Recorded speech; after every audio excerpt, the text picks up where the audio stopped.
the average American. So, although Jefferson admired the French and their culture and their elaborate refinement and taste for the arts, he looked down on their government. He looked down on the deficit of happiness that he saw among the French people.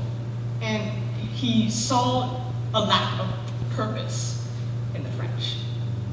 Now, these are my conclusions based on what I personally read and saw in Jefferson's own letters while I was doing my research.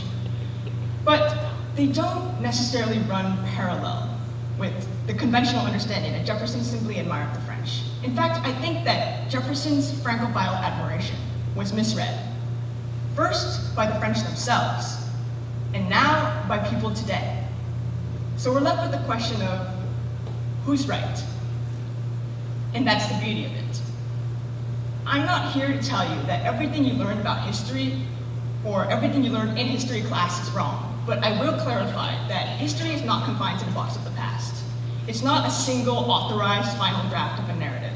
It's the ever-changing product of constant reinterpretation over time.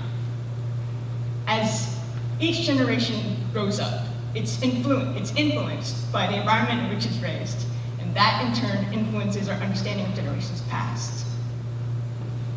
Now, I know that half of you have been mentally asleep since I first mentioned the word history, but I hope that by sharing what I've learned with you today, that I've shown you that it's not a dead subject unless we stop challenging it and allow it to be.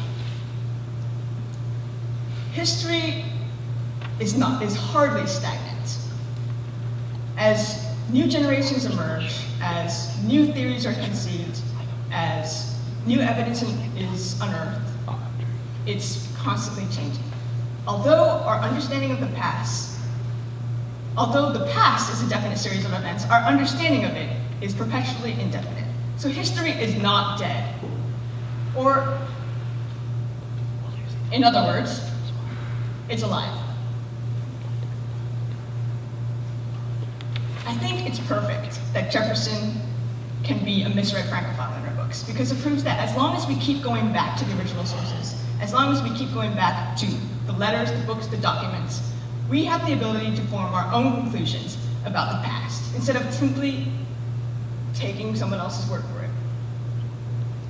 History is so special because not only does it invite us to remember our heritage, but to debate it and think critically about it as well. And that, I think, is worth a second read. Thank you.